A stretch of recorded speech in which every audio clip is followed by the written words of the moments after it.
Et pourquoi je suis en retard? Pourquoi l'enregistrement fait ça en retard? Ne faites pas les choses comme vous voulez, s'il vous plaît. J'ai commencé depuis longtemps. Ne faites pas, n'enregistrez pas quand ça vous plaît ou quand vous voulez. Non. Faites les choses comme moi je commence, s'il vous plaît. Ça va servir d'enseignement à d'autres générations après vous. Je répète, il y a une différence un prédateur ou prédicateur prédateur. Donc, je disais ceci, quand vous allez prêcher, serez-vous un prédicateur ou un prédateur? Voulez-vous être un prédicateur ou un prédateur?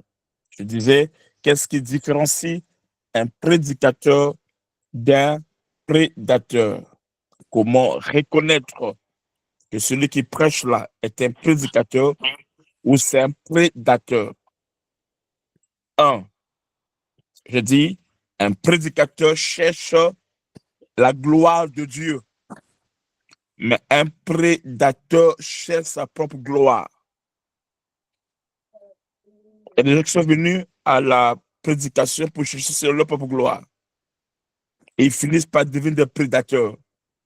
Parce que dès que quelque chose ne va pas dans leur sens, alors ça devient autre chose. Mais un prédicateur, il cherche la gloire de Dieu. Il dit, Dieu tire gloire dans sa prédication. Ce sont les prédicateurs qui vont le loin, parce qu'ils cherchent la gloire de Dieu. On peut les corriger, on peut les orienter, on peut les aiguiser, on peut les ramener dans la présence de Dieu. Mais par contre, un prédateur, il cherche sa propre gloire. Tout ce qui ne cadre pas, tout ce qui ne cadre pas à sa gloire, tout ce qui ne cadre pas à ses besoins, à ses intérêts et consorts, lui n'est pas dedans. Alors, il n'est pas un prédicateur, c'est un prédateur. Donc, il peut prêcher la parole de Dieu, mais si on voit qu'il cherche sa propre gloire, alors une telle personne n'est pas prédicateur, mais c'est un prédateur. Il y a ceux aussi qui savent bien cacher ce jeu-là. Vous le voyez, ils sont bien, ils sont humbles consorts, mais à l'intérieur, au fond d'eux, la forme, ils ont la forme du prédicateur, mais le fond, ce sont des prédateurs. Ils sont comme Caïn. Hein? Ou c'est moi, ou c'est personne. Soit c'est moi, soit c'est personne. Donc tout doit tourner autour de lui. Il cherche sa propre gloire. Une telle personne, il n'est pas un prédicateur, mais c'est un prédateur. Et il finira sa vie très, très mal. Deux, un prédicateur vise le salut des âmes. Quand il prêche, il a un but à atteindre. Il a des objectifs à atteindre. Il a un sentiment qu'il libère, quelque chose qu'il veut réaliser, qu'il vise. C'est quoi? Le salut des âmes. Mais par contre, un prédateur vise le salut de ses poches. Un prédateur, il vise le salut de ses poches. Donc, tout ce qu'il va faire là, il va vous dire pour avoir l'argent, pour avoir l'argent. Dès qu'il prêche bien là, il fait la paix de fond. Tout tourne autour d'argent. Il n'est pas un prédicateur de Jésus-Christ, mais c'est un prédateur. Tout ce qu'il fait, c'est pour l'argent. Tout ce qu'il fait, c'est pour l'argent.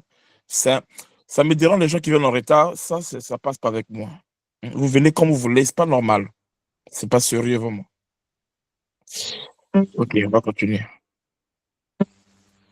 Et qui m'appelle apparaît je sais pas. Donc, un prédateur, lui, c'est le salut de ses poches. Par contre, un prédicateur, il vise le salut des âmes. Troisième point. Troisième point. Un prédicateur prêche pour que les gens reflètent Christ. Donc, il prêche pour que les gens, donc son auditoire, puisse refléter Christ. Mais un prédateur, il prêche pour que les gens puissent lui refléter et servent ses intérêts personnels. Dans un point, un prédicateur, il prêche pour que les gens reflètent Christ.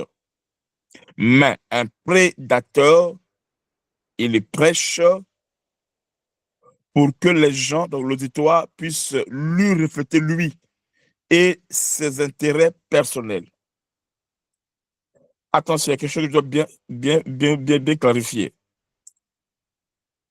Un tout pasteur veut ce que ses enfants puissent le refléter, puissent être des imitateurs. Ce n'est pas contre ce que je dis ici là.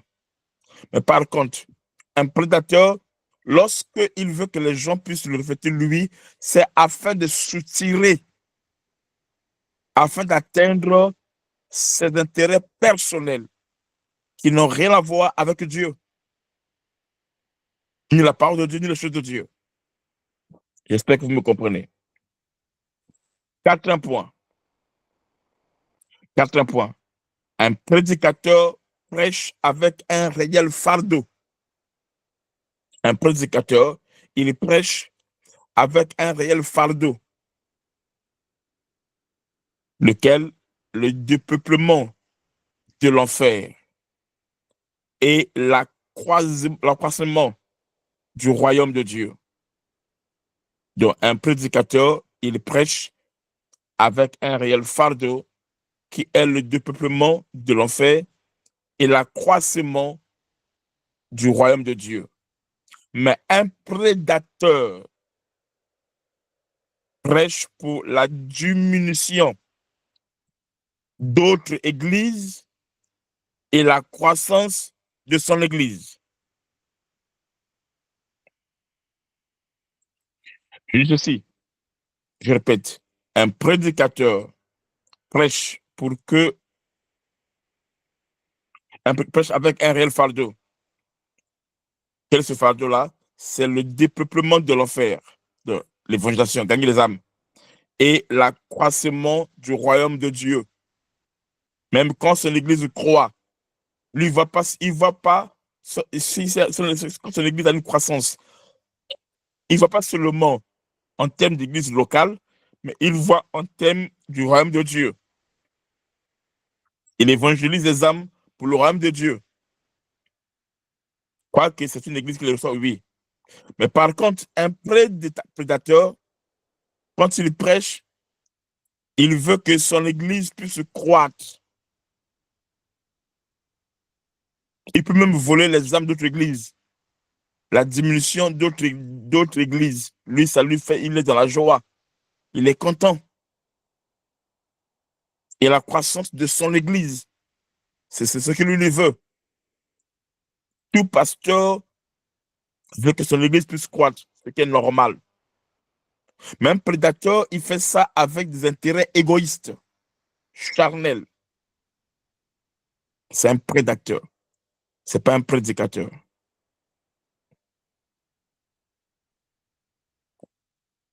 6, 5. 5 ou 6, je n'aime pas. 5. Ok, merci. 5. Un prédicateur parle plus du Seigneur Jésus-Christ. Donc, ces messages sont christocentriques. Ces messages sont centrés sur Jésus. Mais par contre, un prédateur, il parle plus de lui. Comment Dieu l'utilise, ce que Dieu fait avec lui. Donc, tout ce qu'il fait tourne autour de lui. C'est un orgueil. C'est un prédateur. Ce n'est pas un prédicateur. Un prédicateur, il annonce Christ, qui est le chemin, la vie et la vérité. Les apôtres ont dit, Seigneur, montre-nous le Père, et cela nous suffit.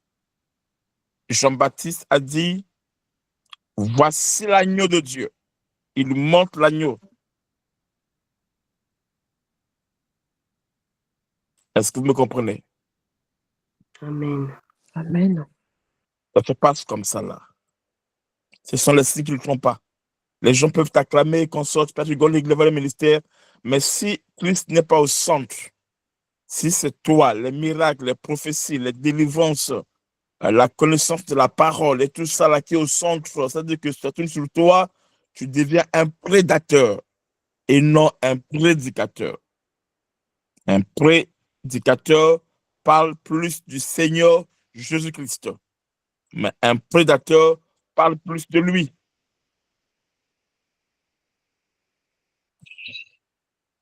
C'était 5. Sixième point. Sixième point.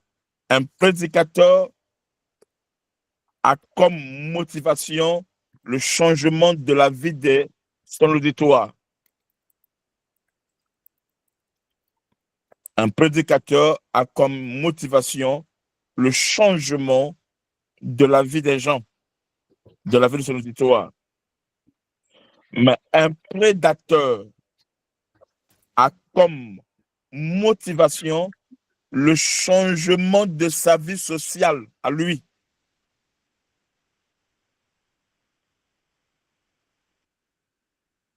Je ne sais pas si vous me comprenez. Je répète, Amen. Prédicateur a comme motivation le changement de la vie de son auditoire. Mais un prédateur a comme motivation le changement de sa vie sociale. Ce n'est pas un péché si un prédicateur, sa vie sociale s'améliore. Ce n'est pas un péché. Mais si cela est le but, si cela c'est ce qui le motive et non le peuple de Dieu, alors il devient un prédateur. C'est pour cela, le prédicateur, comment moi j'appelle ça, il doit faire ce que j'appelle, oh là là, j'ai oublié le mot que j'utilise même parfois, le mot que j'utilise, c'est-à-dire qu'il doit lorsqu'il le reçoit, hein, parce que tant que pasteur, il peut recevoir. Lorsqu'il reçoit, il doit faire la redistribution, ok. Princia, tu viens en retard, tu viens quand ça te plaît. Ça, j'aime pas ça, Princia. J'aime pas ça, ma fille. Dès que commence à 21h00, commencez à 21h00. Prenez tout le cours. OK. Je disais, un vrai prédicateur, il doit faire la redistribution. Comme cela fut le cas avec les apôtres. Les apôtres, dans leur église, ils recevaient beaucoup d'offrandes et ils redistribuaient ça au peuple. Donc, les offrandes qu'on reçoit doivent répondre aux besoins de l'Église et aussi aux besoins du peuple. Attention, je n'ai pas dit que les gens ne travaillent pas pour qu'ils s'occupent d'eux. Ce n'est pas ça ce que je dis. Mais dans l'Église, il peut y avoir des cas sociaux. Et quand il y a des cas sociaux, le prédicateur, le leader, le prédicateur, il doit faire la redistribution, c'est-à-dire s'occuper de ceux qui ne peuvent pas faire cette chose dans l'Église. Aider les autres à l'Église. Donc, c'est une bénédiction quand ton pasteur, quand ton pasteur est bien et que les fidèles aussi sont bien. Quand un pasteur peut aider, financer, aider l'Église, l'auditoire, les frères et sœurs dans leurs besoins pour ceux qui ne peuvent pas. C'est comme ça que dans l'Église primitive, il n'y avait pas de pauvres. Il n'y avait pas d'indigents au milieu de pourquoi? Parce qu'ils faisaient la redistribution. C'est comme ça qu'ils ont établi les diacres. Les diacres, ce n'est pas Jésus qui les a établis. Ce sont les apôtres. Il fallait établir des gens qui étaient là pour s'occuper des églises, de l'église, de ceux qui étaient dans les besoins, de les aider et qu'on sort. De ce ministère qui est lié à l'église. Est-ce que vous comprenez? Pourquoi? Parce qu'il y avait des prédicateurs. Il n'y avait pas des prédateurs. Mais des prédateurs, lui, il monte, lui, il s'enrichit, et son entourage, il faut que descendent, ils sont pauvres, ils sont malheureux. Ça, ce n'est pas le plan de Dieu. Que Dieu bénisse la Shekinah, je dis ça sans orgueil, que Dieu bénisse la prophétesse Christina Israël à l'île Maurice, vraiment qui a compris et qui prend son sens là, vraiment Dieu est glorifié. Dieu est glorifié. Et ça, c'est les choses de Dieu. Que Dieu bénisse ceux qui soutiennent l'orphelinat. Dieu est glorifié. Amen. Ceux qui soutiennent les autres, Dieu est glorifié. Et ça, c'est important. Donc, quelqu'un peut prêcher comme ça, c'est une bonne chose, mais ses intentions peuvent être impures. Je répète une dernière fois, un prédicateur a comme motivation le changement de la vie de son auditoire, des gens.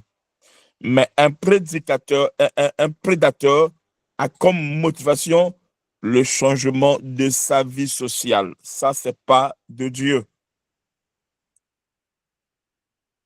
La prospérité d'un homme de Dieu n'est pas mauvaise. C'est une bonne chose. Mais cela doit se passer avec tout le monde. C'est comme ça qu'on est béni et on parle loin et Dieu est content de nous. C'est un point, s'il vous plaît. Quelqu'un peut m'aider? 6e. 6e point. On prend 7e point. Un prédicateur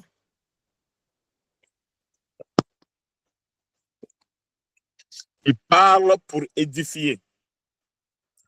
Mais un prédateur parle pour épater. Un prédicateur, il parle pour édifier. Même si on veut l'épater, mais le but, c'est quoi? C'est qu'il veut édifier. Mais un prédateur, lui, c'est pour épater, pour montrer, pour impressionner. Alors, ceux qui font ça, soit ils sont sous un zèle amer, donc ils sont encore jeunes, ils ne comprennent pas. D'accord, ça peut se comprendre aussi. Mais quand quelqu'un de déjà mature et qui veut se m'épater comme ça, alors c'est un prédateur. Il n'est pas un prédicateur. Un prédicateur est là, il parle pour édifier. C'était 8e point, 7e point. Maintenant, 8e point. 7e. C'était 7e point, maintenant C'est on va commencer 7e, le maintenant 8e. 8e. Ok, 8e point. 8e point. Un prédicateur prêche pour compléter d'autres prédicateurs. Donc, quand il prêche pour compléter d'autres prédicateurs. Mais un prédateur, il prêche pour se concurrencier des autres prédicateurs. Un prédicateur prêche pour compléter d'autres prédicateurs. Mais un prédateur, il prêche pour se concurrencier des autres prédicateurs. Le ministère est une complémentarité. Mais le prédateur, lui, c'est quoi? C'est effacer les autres et s'imposer. Un prédateur, quand les autres prêchent, lui, c'est pas son problème. Il n'acclame pas. Il ne se lève pas. Lui, il est demi-dieu ou petit Dieu. C'était le 9e point. 8e point, je pense. OK. 9e point. Un prédicateur a comme sous-bassement les mérites de Christ. La grâce. Un prédicateur a comme sous-bassement les mérites de Christ. Virgule, la grâce. Donc, ce qu'il vit, ce qu'il fait comme ça, c'est parce que Christ est là. Parce que Christ le fait. Ça se fait sur la grâce. Mais un prédateur a comme fondement ses propres mérites. Ses propres mérites. Je répète, un prédicateur a comme sous-bassement les mérites de Christ, c'est-à-dire la grâce. Mais un prédateur a comme fondement ses propres mérites. Dixième point, un prédicateur attend plus. Un prédicateur s'attend plus aux amens qui viennent du ciel. Mais le prédateur cherche plus les amens qui viennent des hommes.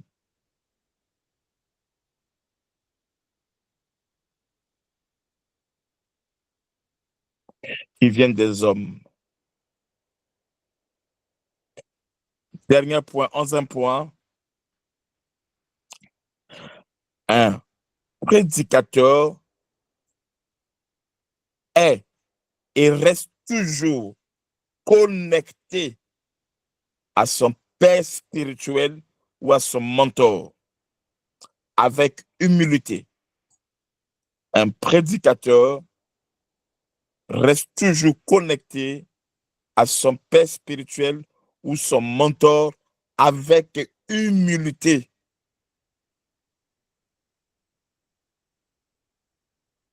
Et cela pour toujours. Par contre, un prédateur, sa relation avec son mentor ou son père spirituel est temporaire. Par contre, un prédateur, sa relation avec son père spirituel ou son mentor est temporaire. J'explique. Quand quelqu'un est prédicateur, son père spirituel ou son mentor reste son modèle pour toujours. Même quand il quitte l'église, son père spirituel reste son mentor. Il est toujours attaché. Donc, c'est là qu'il paie ses dîmes. C'est là qu'il fait le gaz qu'on sort. C'est sa maison. Mais, donc même si le monsieur devient vieux, il est son père. Même s'il va commencer à prêcher plus que son pasteur, il reste son pasteur. C'est comme quelqu'un qui est élevé, maintenant qui monte dans le restaurant et qui oublie la marmite de sa maman qui lui a élevé. Mais par contre, un prédateur, comment le savoir? Dès qu'il quitte son père spirituel, alors c'est fini. Tu n'es plus rien. C'est dîmes, action de grâce, la gloire, le double honneur, la reconnaissance, tout ça, c'est fini. Donc, il était là, quand il est là, c'est bon. Quand il n'est pas là, c'est fini. Alors, c'est un prédateur. Il y a des gens qui font ça soit par ignorance, ils ne connaissent pas, ce qu'on appelle le zèle amer. Par contre, il y a ceux qui font ça parce que leur cœur, en réalité, n'a jamais été là. Puisque leur cœur n'a jamais été là, dès qu'il fait avec toi, il n'a plus rien à faire avec toi.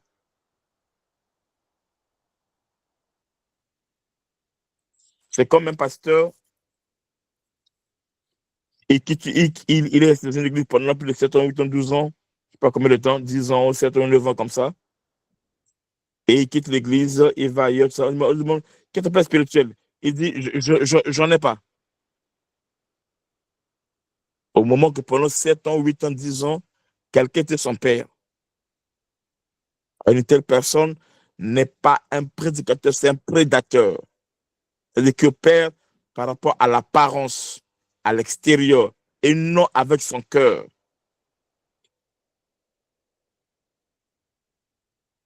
Et non avec son cœur.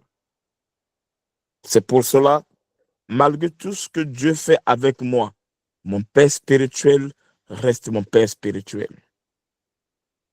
J'ai rencontré des grands hommes de Dieu, que ce soit ici en Europe, que ce soit en Asie, que ce soit en Afrique, que ce soit en Amérique latine, le consort.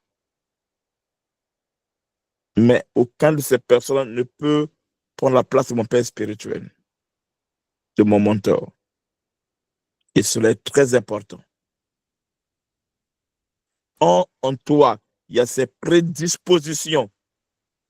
Ça va t'épargner de beaucoup de choses dans ton ministère.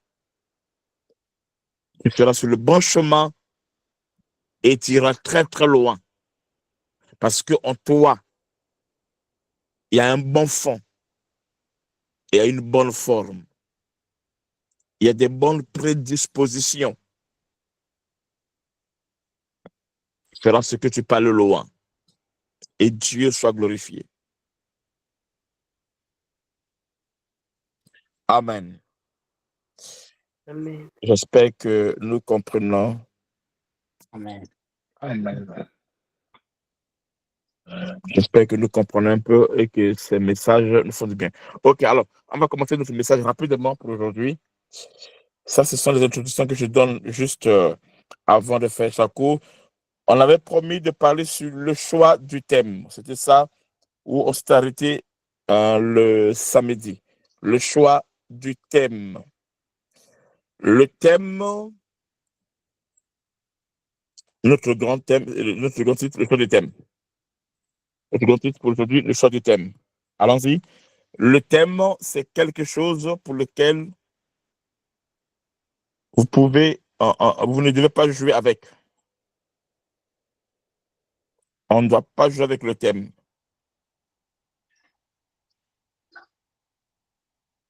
Il veut que ces prédications retiennent l'attention et que les gens en parlent, choisis bien son thème. Celui qui veut que sa prédication reste mémorable dans le cœur de l'auditoire, il choisit bien son thème.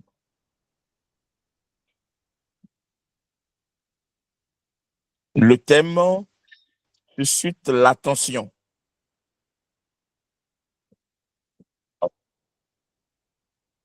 Le thème suscite l'attention et c'est par ça que les gens peuvent capter la prédication. Il faudra que quand tu prêches, que les gens, c'est le thème. Et que par le thème déjà, que les gens puissent avoir un peu l'idée sur la prédication.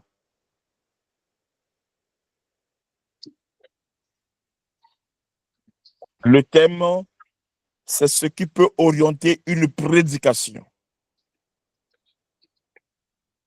Il faut toujours que tes prédications puissent avoir un thème.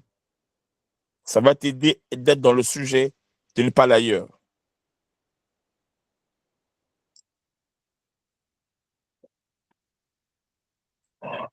Alors, nous allons voir en petit 1 les sortes de thèmes. Les sortes de thèmes.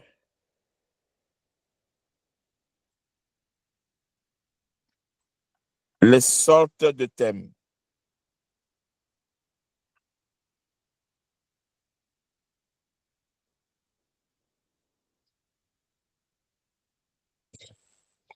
Il y a différents types de thèmes. Nous allons voir au moins 6 par là. Nous allons voir au moins 6 types de thèmes. Bon, il y en a plusieurs, mais on ne peut prendre que 6 pour aujourd'hui. Il y a différents types de thèmes. 1.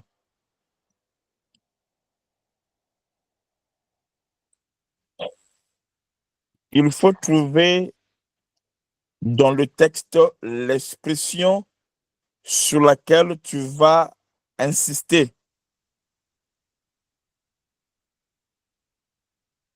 Je prends un exemple, on va lire ça rapidement. Un exemple, on va passer rapidement. Juste, je ne peux pas le thème à Sylvie. Genèse 3, le verset 6 à 13. Genèse 3, 6 à 13, on va lire ça et je vais vous donner l'exemple. Qu'est-ce qu'on peut avoir comme thème? Genèse 3, 6 à 13, vas-y. Je lis au nom de Jésus. Amen. La femme vit que l'arbre était bon à manger et agréable à la vue, et qu'il était précieux pour ouvrir l'intelligence. Elle prit de son fruit et en mangea. Elle en donna aussi à son mari qui était auprès d'elle, et il en mangea. Les yeux de l'un et de l'autre s'ouvrirent. Ils connurent qu'ils étaient nus, et ayant conçu des feuilles de figuier, ils s'en firent des ceintures. Alors ils entendirent la voix de l'Éternel Dieu qui parcourait le jardin vers le soir. Et l'homme et sa femme se cachèrent loin de la face de l'Éternel Dieu, au milieu des arbres du jardin. Mais l'Éternel Dieu appela l'homme et lui dit, « Où es-tu » Où es-tu? Il répondit, « J'ai entendu ta voix dans le jardin et j'ai eu peur, parce que je suis nu et je me suis caché. » Et l'Éternel Dieu dit, « Qui t'a appris que tu es nu? Est-ce que tu as mangé de l'arbre dont je t'avais défendu de manger ?» L'homme répondit, « La femme que tu as mise auprès de moi m'a donné de l'arbre et j'en ai mangé. » Et l'Éternel Dieu dit à la femme, « Pourquoi as-tu fait cela ?» La femme répondit, « Le serpent m'a séduite et j'en ai mangé. » Amen. Voyez-vous, le texte qu'on a lu, c'est du bon, c'est bien. Mais par contre, on peut juste prendre un thème là où le Seigneur dit, où es-tu? Donc, pour ça, comme thème, où es-tu? Ça nous permet de traiter ce qui était dit avant et ce qui sera dit après. Donc, ce qui sera dit avant et après va aller en accord avec le thème où es-tu? Et ça, c'est important. 2, il faut trouver un verset qu'on veut utiliser. Donc, on peut trouver un verset qu'on peut utiliser et aussi on peut changer la structure du mot pour faire un thème. Je prends l'exemple, la liste sera longue. Marc 10, le verset 21 à 31. Bon, on peut lire rapidement. C'est beau quand même. On va lire ça rapidement. Marc 10, 21 à 31. Je lis au nom de Jésus. Marc 10, 21 à 31. Jésus l'ayant regardé, je ne sais pas si on m'entend bien, j'ai la voix un peu cassée. Si, on t'entend bien. Très, très bien. Jésus l'ayant regardé, l'aima et lui dit, « Il te manque une chose. Va, vends tout ce que tu as, donne-le aux pauvres, et tu auras un trésor dans le ciel. Puis viens et suis-moi. » Mais affligé de cette parole, cet homme s'en alla tout triste, car il avait de grands biens. Jésus, regardant autour de lui, dit à ses disciples qu'il sera difficile à ceux qui ont des richesses d'entrer dans le royaume de Dieu. Les disciples furent étonnés de ce que Jésus parlait ainsi, et reprenant, il leur dit, « Mes enfants, qu'il est difficile à ceux qui se confient dans les richesses d'entrer dans le royaume de Dieu. Il est plus facile à un chameau de passer par le trou d'une aiguille qu'à un riche d'entrer dans le royaume de Dieu. » Les disciples furent encore plus étonnés, et ils se dirent les uns aux autres, « Et qui peut être sauvé ?» Jésus les regarda et dit, « Cela est impossible aux hommes, mais non à Dieu, car tout est possible à Dieu. » Pierre se mit à lui dire, « Voici, nous avons tout quitté et nous t'avons suivi. » Jésus répondit, « Je vous le dis en vérité, il n'est personne qui, ayant quitté à cause de moi et à cause de la bonne nouvelle, sa maison ou ses frères ou ses sœurs ou sa mère ou son père ou ses enfants ou ses terres, ne reçoivent au centuple présentement dans ce siècle-ci des maisons, des frères, des sœurs, des mères, des enfants et des terres, avec des persécutions et, dans le siècle à venir, la vie éternelle. Plusieurs des premiers seront les derniers, et plusieurs des derniers seront des premiers. Amen. Amen. Et vous, ça c'est un texte qui est trop long. Maintenant, quand tu prends ça, par exemple, dans ce texte-là, tu peux mettre comme thème, vous avez vu ce qu'il a dit à la fin. le premier et le dernier. Cette phrase-là est suffisante pour que je donne un thème à ce texte-là. Et un jour, j'ai prêché ça. Donc, le thème ne doit pas être long. Ça doit être concis et précis. Pas trop long. Quand c'est long, c'est compliqué, mais les deux personnes ont du mal d'arrêter les. Mais quand c'est précis, concis et précis, donc un peu court, tout ça là, alors c'est facile à retenir. Même toi-même aussi, ça va beaucoup t'aider. 3. Il faut choisir le thème à partir des expressions tirées dans le texte.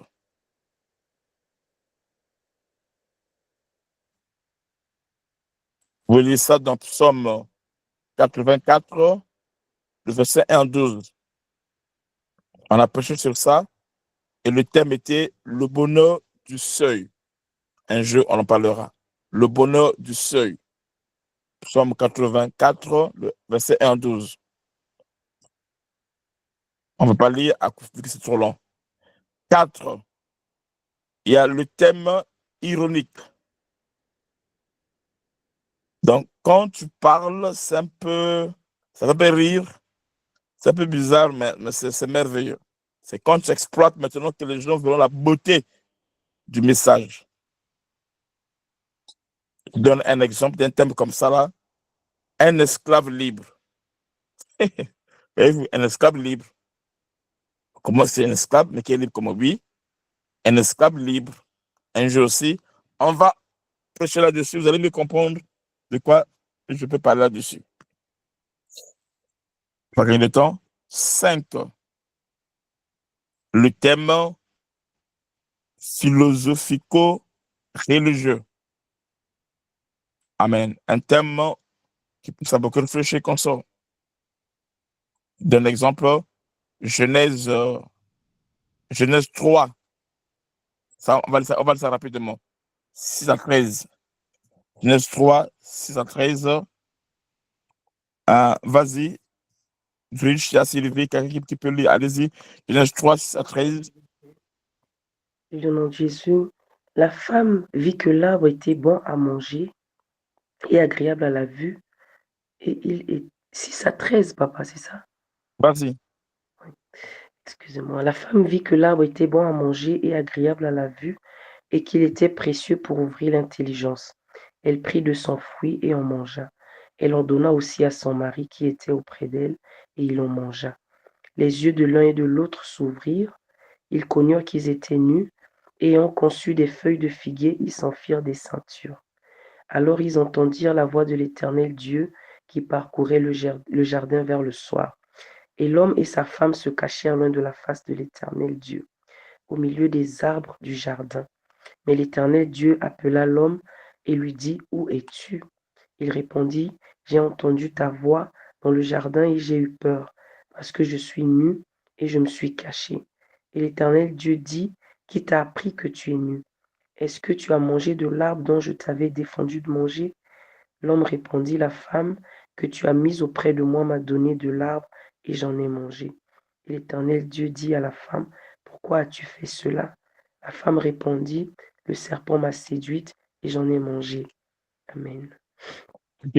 Dans ce texte, un jour, donc je vais prêcher là-dessus et je vais donner un thème philosophico-religieux. J'ai nommé ça la nouvelle adresse d'Adam. Et c'était prophétique. Et enfin, 6, les thèmes mystérieux et existants. Les thèmes mystérieux et existants. Par exemple, les mystères de la croix. Vous allez voir la plupart de mes thèmes, je parle soit des mystères, soit de la révélation. Parce que je crois plus beaucoup aux thèmes mystérieux. Mais ce ne sont pas les uniques thèmes qu'on peut trouver dans la Bible. Il y a plusieurs thèmes, comme on vient de dire, on vient de voir. Les mystères de la croix, je donne encore une raison, par exemple, la force de la souffrance de Jésus-Christ, le triomphe de la croix, il y en a plein. Plein de caquets. Les thèmes mystérieux que je prêche, que j'enseigne, tout ça là. Donc, ceci est une manière d'un des thèmes. Donc, il y a le thème du message, mais il y a aussi le thème lié à la doctrine ou au thème biblique. Donc, il y a des thèmes du message que je prêche, mais il y a aussi le thème qui est lié à la doctrine ou au thème biblique. Il y a des thèmes qui sont liés à la doctrine qui existe déjà. Donc, c'est pas toi qui les inventes ou quoi, non. Il y a des thèmes qui sont liés déjà au thème biblique, c'est que la repentance, le baptême, le salut, voyez-vous, et qu'on sort.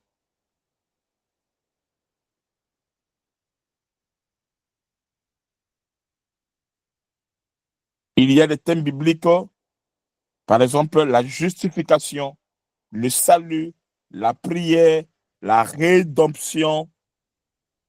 Ce sont des thèmes-là déjà qui sont bibliques. Et tous, on peut prêcher, mais sauf que tous, on pourra ou pas les développer de la même manière. C'est le même thème, mais chacun aura la manière de développer. Mais le thème existe déjà. C'est pas quelque chose que tu as maintenant, mais qui existe déjà. Par contre, il y a des thèmes que j'ai prêchés. Quand quelqu'un entend ça pour la première fois, il dit, mais j'aime écouter un tel thème. Il y en a beaucoup. Et ça, c'est au fur et à mesure, avec l'expérience que tu arrives à acquérir dans le ministère ou dans le service de la prédication.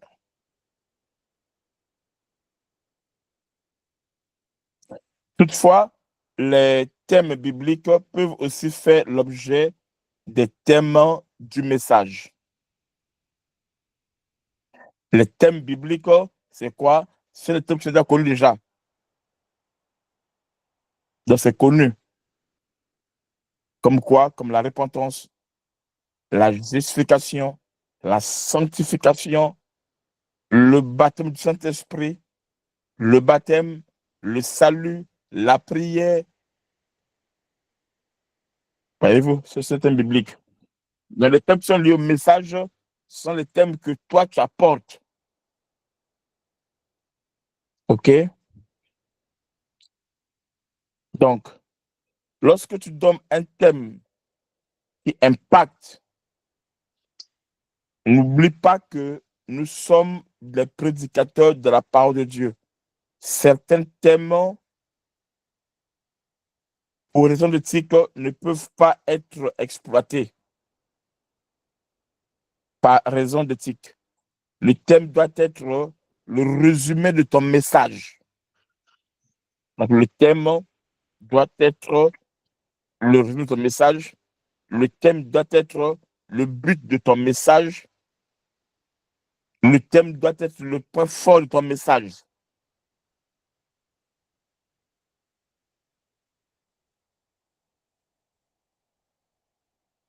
Est-ce qu'on a compris? Amen. Un autre point. Qu'est-ce qu'il faut prêcher? On est appelé à prêcher quoi? Qu'est-ce qu'il faut prêcher? On est appelé à prêcher quoi? Qu'est-ce qu'il faut prêcher? Et tant que prédicateur, tu es appelé à prêcher quoi? 1. Jésus-Christ. Donc, la prédication doit être christocentrique. C'est-à-dire, Christ doit être au centre.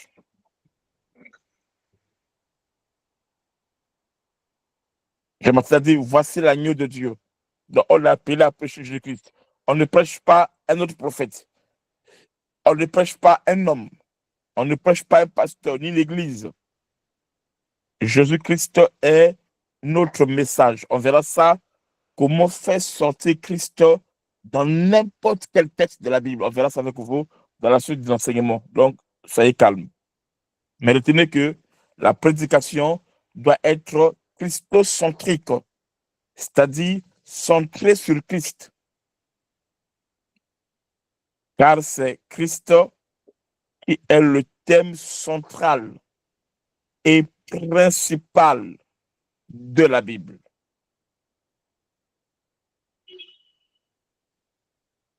Jésus-Christ est le thème central et principal de la Bible. Un vrai prédicateur, il est christocentrique. Mais un prédateur, il est égocentrique. Et beaucoup de prédicateurs sont égocentriques.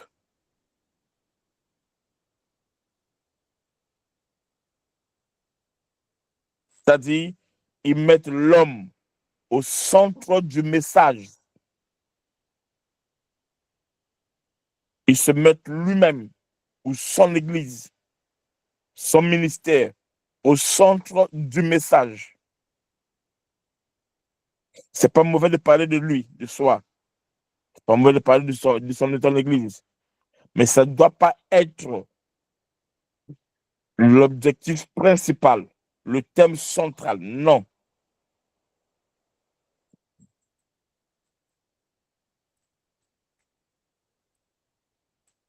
Donc, le message peut être vide à cause de l'égocentrisme. Lorsqu'on parle plus de l'homme. Pourquoi? Car en réalité, l'onction du Saint-Esprit accompagne que un message christocentrique, un message qui parle de Jésus-Christ.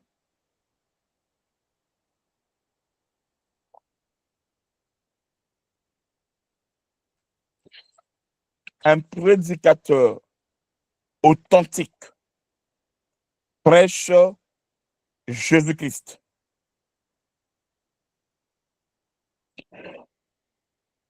Quand tu prêches Moïse, Joseph, plus que Jésus, tu as un problème. Et quand tu prêches Moïse, Joseph, vous connaissez, ils doivent typifier Christ. Ils doivent être l'ombre et Christ doit être la réalité.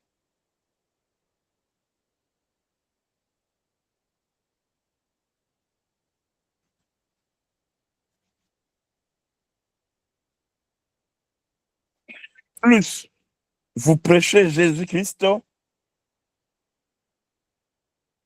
plus lui-même prend en charge tout le reste. Je répète, plus vous prêchez Jésus-Christ, plus lui-même prend en charge tout le reste. Jean-Baptiste a dit, il faut que lui croisse et que moi je diminue.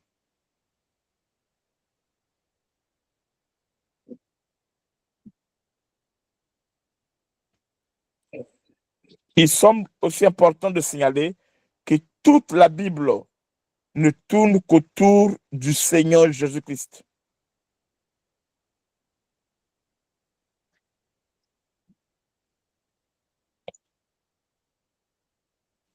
Il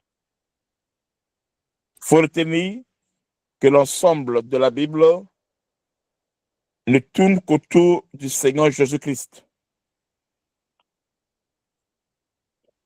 Et la Bible est subdivisée en 5 parties. Et toutes les 5 parties ne parlent que de Jésus-Christ. Je vais dire ça en quelques mots. L'Ancien Testament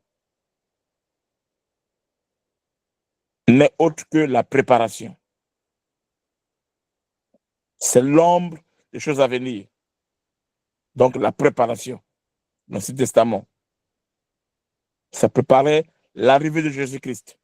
Donc tout ce que tu vois là-bas, ça ne fait que préparer, ça ne fait qu'annoncer l'arrivée de Jésus-Christ. C'est l'ombre des choses à venir.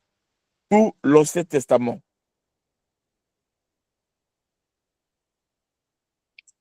L'Ancien Testament, entre guillemets, la préparation.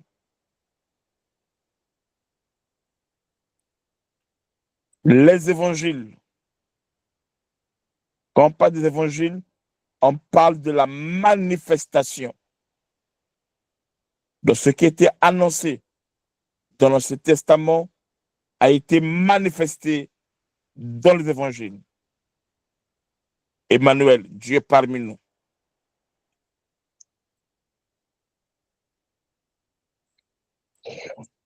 Les évangiles, c'est la manifestation, les 4 évangiles, de Matthieu à Jean.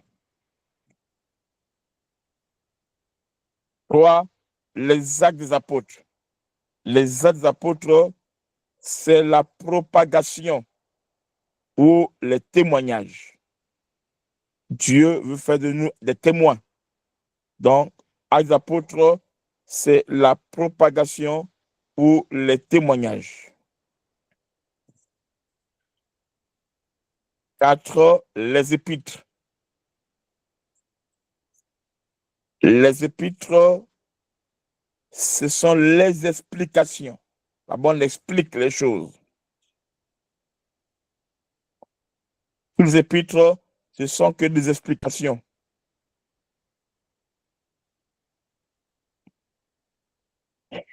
Et enfin, 5, l'Apocalypse. L'Apocalypse, ce n'est autre que l'achèvement.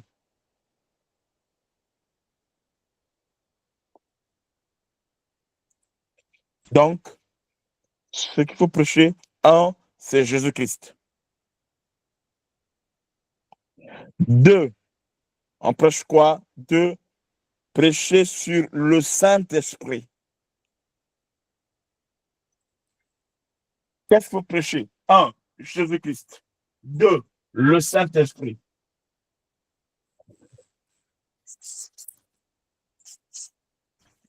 1, Jésus-Christ. Et 2, le Saint-Esprit.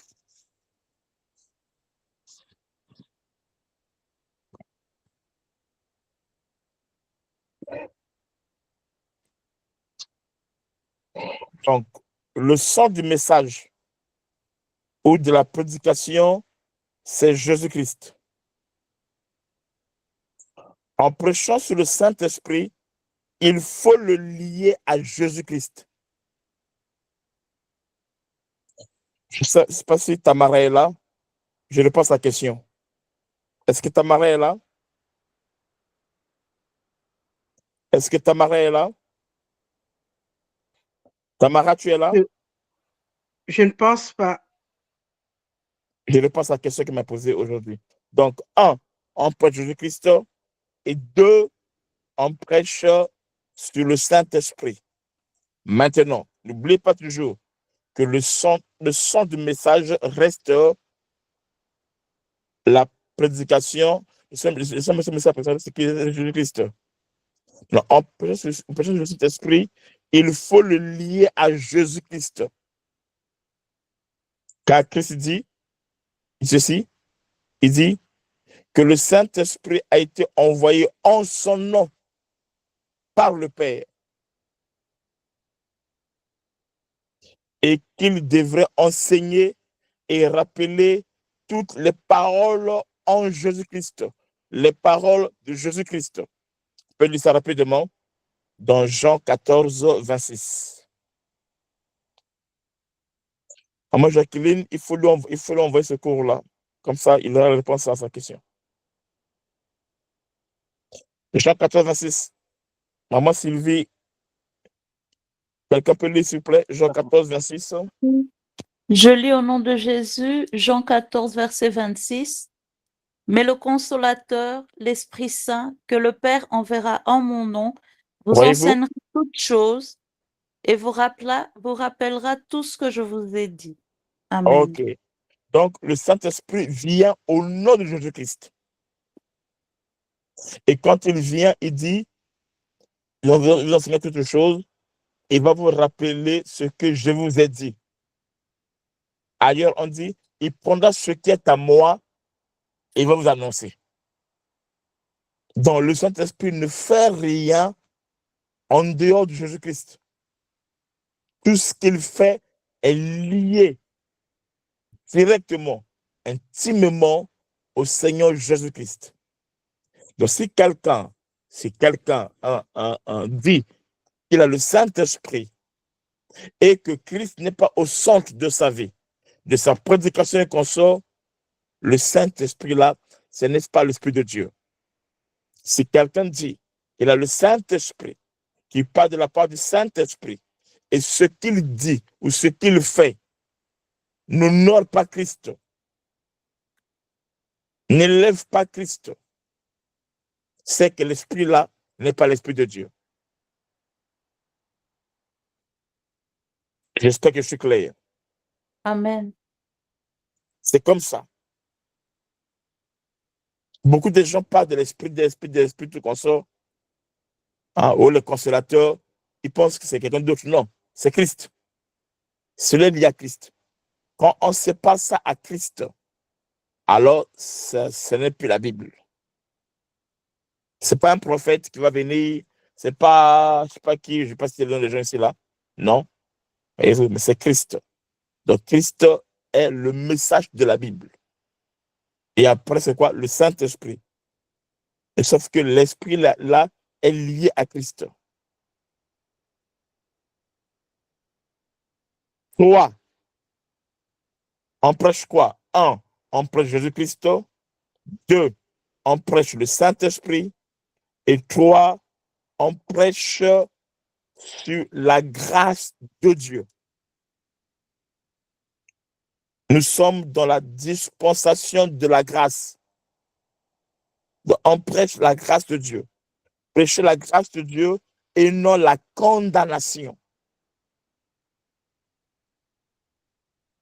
On verra ça, peut-être si Dieu, bon, je ne sais pas. Donc, il y a des gens qui prêchent bien, mais ils élèvent la loi et non la grâce. Ils prêchent la condamnation. Quand on prêche la condamnation, on lie les gens au péché. Car la puissance du péché, c'est la loi. Lisons 1 Corinthiens 15. Maman Sylvie, maman Sylvie. 1 Corinthiens 15, le verset 56.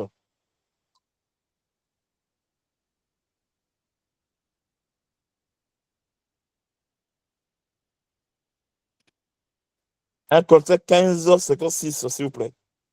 Oui, je lis au nom de Jésus. 1 Corinthiens 15, verset 56.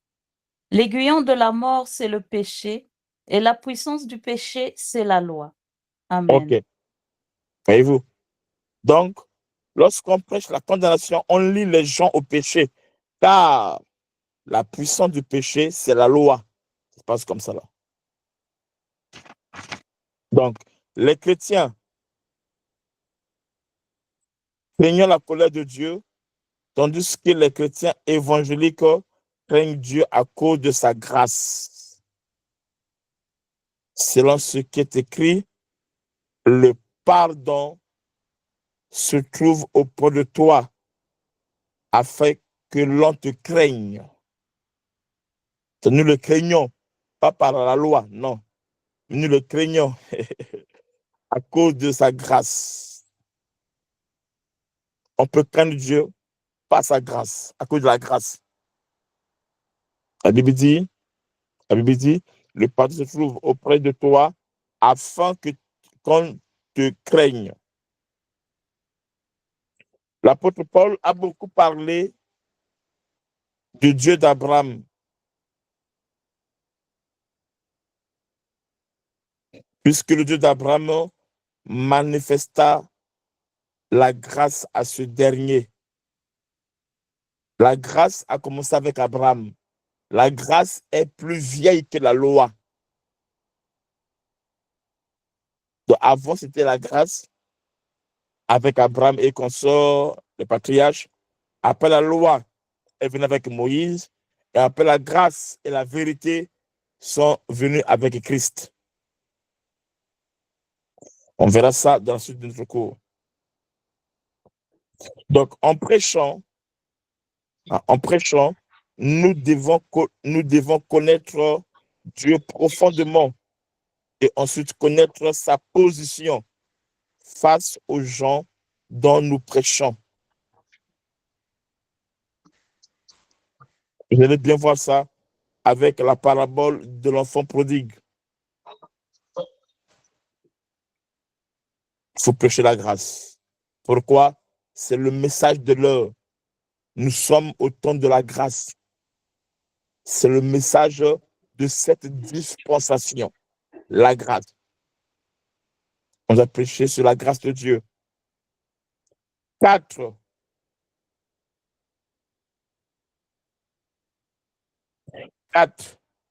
Quand tu prêches,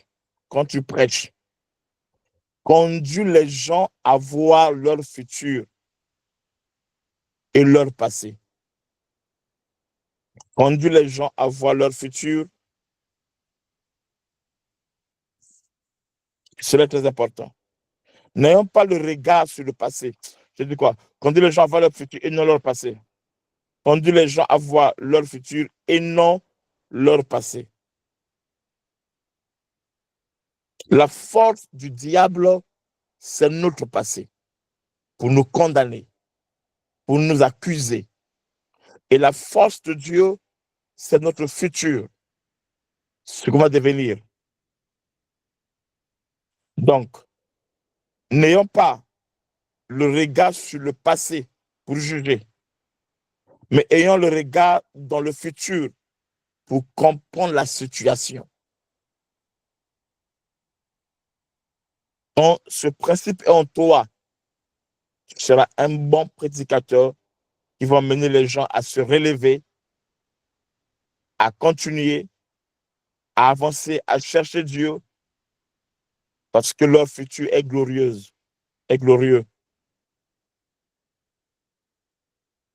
Personne n'est capable de changer son passé. Personne. Même pas le prédicateur lui-même son passé. Même pas moi. Personne.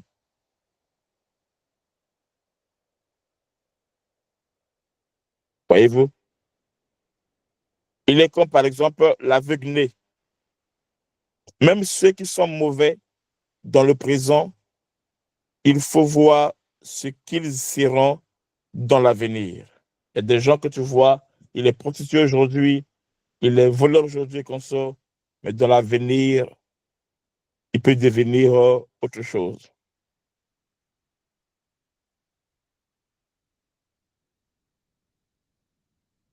Une situation qui est difficile dans le présent peut devenir un avenir meilleur. Une personne qui est mauvaise dans le présent ou dans le passé peut devenir un futur grand prédicateur, grande prédicatrice, un grand leader et consort. Donc, ne jugeons non plus les gens par rapport à leur passé.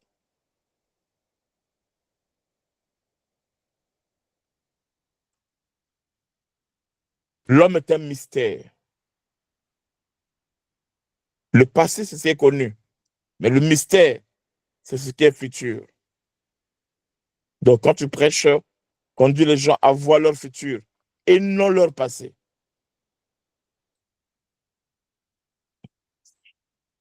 Qu'est-ce qu'on doit prêcher? Point 5.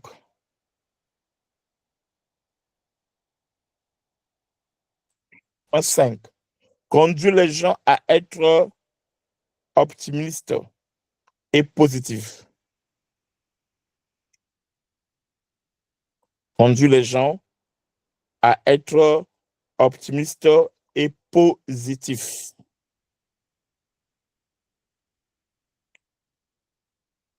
L'optimisme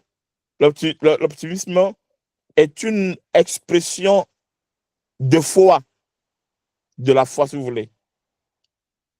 La parole est une puissance qui crée, d'où nous devons parler positivement.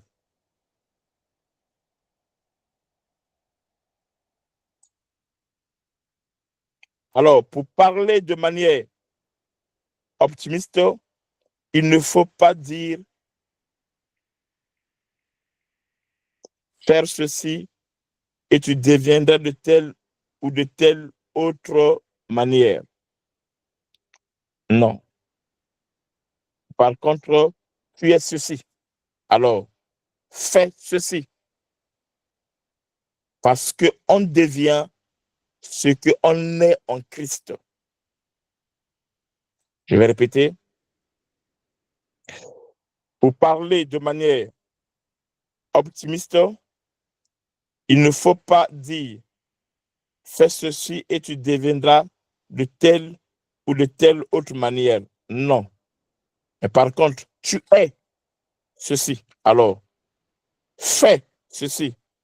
Parce qu'on devient ce qu'on est en Christ. N'oubliez jamais que la foi des membres d'une église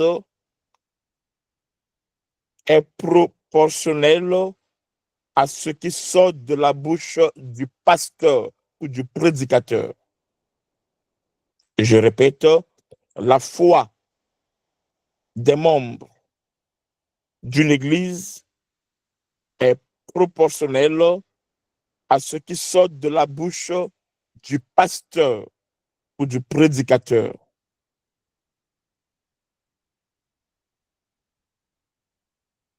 Donc, ça, c'est le 5e point. 6e point, qu'est-ce qu'il faut prêcher? Il faut prêcher l'enseignement eschatologique.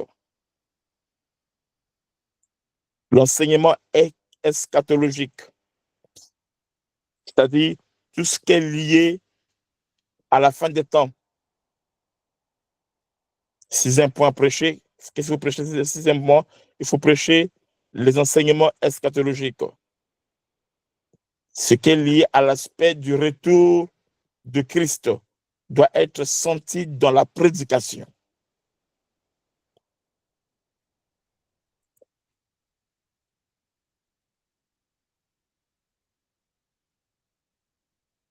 Il faut insister sur le jour où chacun rendra compte devant Dieu.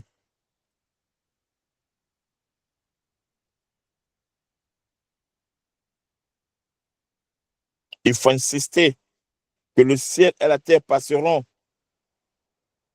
Mais un jour, nous serons devant Dieu. Il faut faire comprendre au peuple de Dieu que le présent va passer.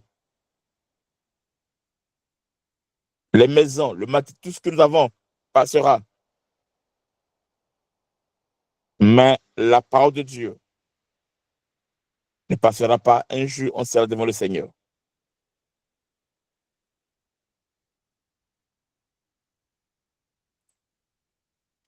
Septième point. Qu'est-ce qu'il faut prêcher? Septième point. L'évangile doit répondre, résoudre les problèmes du présent. Septième point. L'évangile que tu prêches doit répondre, résoudre les problèmes du présent.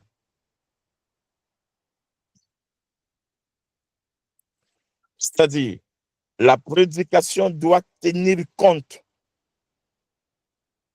de la situation et des difficultés des membres ou de l'auditoire.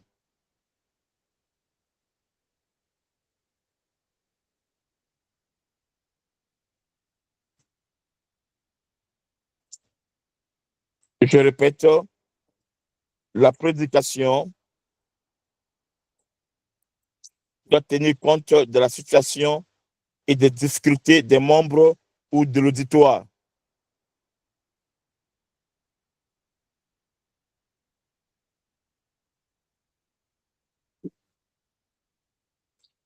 OK, pour aujourd'hui, je vais finir par là. Donc, on a vu les 7 points à prêcher. Qu'est-ce qu'il faut prêcher? Il y a 7 choses qu'il faut prêcher. 1. Jésus-Christ. 2. Prêcher le Saint-Esprit. 3. Prêcher la grâce de Dieu. 4. Quand tu prêches, Tu dois conduire les gens à voir leur futur et non leur passé. 5. Tu dois conduire les gens à être optimistes et positifs. 6. Il faut prêcher les enseignements eschatologiques dans ce qui est lié à la fin des temps. 7. L'évangile dont tu dois prêcher doit répondre et résoudre les problèmes du présent. Donc, quelqu'un est malade, quelqu'un des rendez-vous. Donc, il faut que ça puisse booster les gens. OK. Demain, nous allons parler sur ce grand point, certaines techniques de communication. Les techniques de communication.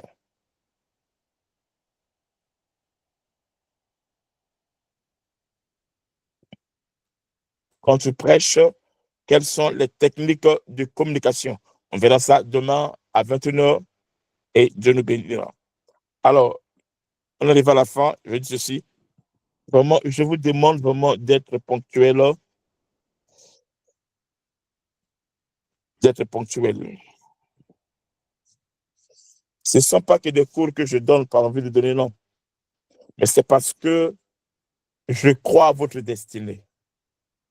Je crois à votre destinée. Je crois en vous et je crois à votre destinée. Amen. Je sais que dans la suite des temps, le Seigneur va faire de bonnes choses. Et j'aimerais vraiment ne pas être à côté de ce que Dieu me donne comme charge, comme responsabilité. Et j'aimerais que vous puissiez prendre le maximum. Alors faites-moi plaisir, par la grâce de Dieu, d'être là à temps. Donc 21h, tu es déjà là. Si tu es en route, tu peux encore te mettre tes écouteurs.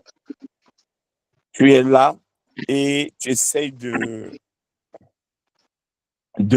recevoir. Tu prends tes notes, ça va t'aider, ça va t'aider. Amen. Je veux, par la grâce de Dieu, que Dieu suscite des vrais prédicateurs. Des vrais prédicateurs. Comme on venait de dire, des vrais prédicateurs.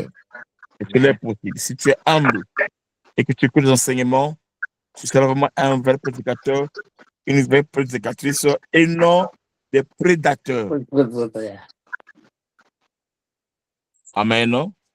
Amen. Et Dieu nous fera grâce. Amen. Papa. Donc, pensez à cela. Pour ceux qui sont à Paris, nous avons notre veille ce vendredi à la veille à Paris. Pour ceux qui sont à Paris, tout le monde est à la veille à Paris, à Sarcelles, ce vendredi dans la veillée. Mais on ira d'abord le cours. Le cours, et ensuite on fera la veillée. Le cours passe en premier. Gloire à Dieu. Et des gens encore, jusqu'alors qu'ils nous prennent leurs inscriptions. L'inscription là, c'est pour financer l'orphelinat. Vous allez remarquer que je ne fais jamais des enseignements payants. Jamais, je n'ai jamais fait ça.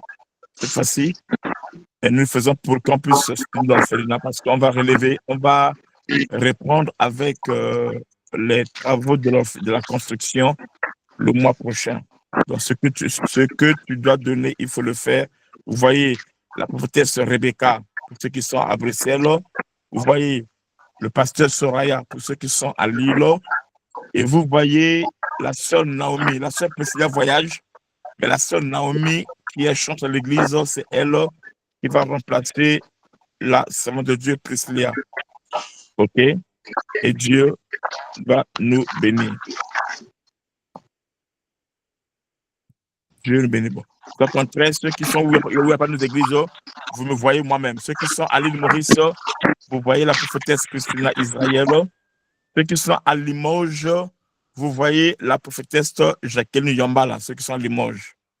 Et Dieu nous bénira. OK, je remets la parole. Est-ce qu'il y a des questions? Il y a des questions? Il y a des questions, s'il vous plaît? Oui, apôtre, il y a des questions. Je n'ai pas pu bien comprendre les 3 premières sortes de thèmes. Les 3 premières sortes de thèmes? Et sur le 6, les 3 premiers, il faut trouver dans le texte un passage qui peut devenir un thème, quelque chose comme ça. Attendez. J'ai dit quoi? Qu'est-ce que j'ai dit? Un verset majeur. Un verset majeur, hein? Oui, le deuxième. D'accord. C'est tout? Les 3 premiers, là, donc sur le 6, les 3 premiers, j'ai vraiment pas bien saisi. OK. 1. Il faut trouver dans le texte l'expression sur laquelle tu vas insister. Tu vas insister. Donc, on a pris l'exemple de Genèse 3, 6 à 13, où Dieu a dit, par exemple, où es-tu? Donc, avant, tu peux parler, commenter, et après, mais il y a un centre, il y a un point auquel tu vas beaucoup insister. Et c'est ça qui est le thème majeur. Tu as compris, non? Oui, j'ai compris. OK. Le second. 2. Trouver un verset. 1, c'est trouver dans le texte l'expression, une expression. Et on a dit, par exemple, où es-tu? Maintenant, au deuxième point, trouver un verset qu'on veut utiliser. On veut utiliser, s'appuyer. Par exemple, on a pris l'exemple de Marc 10, 21 à 31. Et le verset, on a pris là, c'est écrit le premier et le dernier. Donc, tu peux plutôt parler, mais c'est ce verset-là que tu vas beaucoup exploiter, beaucoup décortiquer, et c'est de là que sort le thème. Amen. Et 3, choisir le thème à partir de l'expression. Donc, bon, ça revient à peu près comme le premier point. Mais là, maintenant, c'est pas seulement, c'est une expression vraiment qui est écrite. Par exemple, j'ai donné l'exemple dans Psaume 84, 1, 12, de voir écrit le bonheur du seuil. Cette expression-là, c'est une expression, mais que je prends comme thème et je vais décortiquer ça. On verra ça comme on verra ça peut-être la semaine prochaine. La semaine prochaine, on va commencer à faire les exercices. Et c'est là où on va travailler ensemble avec vous, de le voir comment ça se fait, c'est facile. Pour le moment, on enseigne d'abord les bases, après on est là une semaine, on fait l'exercice, après on reprend encore avec l'enseignement. On prend une semaine pour l'exercice. C'est pour ça que vous devez bien suivre le cours. OK? Amen. Est-ce qu'il y a une autre question?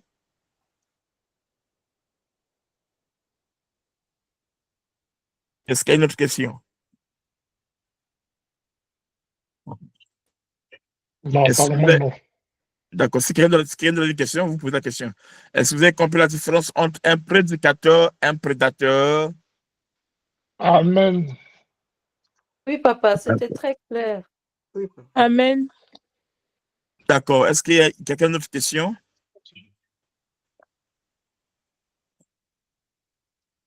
OK, il n'y a pas de questions. Donc, on va s'arrêter par là aujourd'hui. On se voit demain à 21h00. Je laisse la parole à la modératrice, pasteur Soraya. On va prier avec pasteur Soraya. On va prier pour conclure. Amen. Amen. Amen. Amen. Amen. Père éternel, nous te glorifions, Seigneur Dieu Tout-Puissant, parce que tu nous permets, Seigneur, de nous rapprocher encore, Seigneur, auprès de toi. Père, nous disons, Seigneur, que nous ne voulons pas être des prédateurs, mais que nous voulons être des prédicateurs. Père, que nos thèmes collent, Seigneur, à ce que nous aurons, Seigneur, étudié. Que nous soyons, Seigneur, encore plus proches de ta parole, que nous puissions, Seigneur, la méditer jour et nuit, Père Tout-Puissant, afin de pouvoir, Seigneur, avoir des thèmes qui aient des expressions, des versets majeurs, que l'on puisse coller au thème, que l'on puisse avoir des thèmes qui soient ironiques ou pas. Père de gloire, nous savons que, Seigneur, c'est toi qui nous permets, Seigneur, d'avoir une connaissance qui soit encore plus grande, éternel Dieu Tout-Puissant. Nous te disons merci, Seigneur, pour la vie que tu nous donnes. Merci pour cette nuit, Seigneur, car nous savons que tu seras auprès de nous, que tu seras celui qui nous protégera, Père Tout-Puissant. Nous te disons également merci parce que, Seigneur, nous savons que le cours de demain sera entre tes mains. C'est en ton saint nom que nous avons prié, au nom puissant de Jésus-Christ de Nazareth. Amen. Amen. Amen. Amen. Dieu vous bénisse. Amen. Amen. Shalom. Shalom. Shalom. Shalom. Shalom.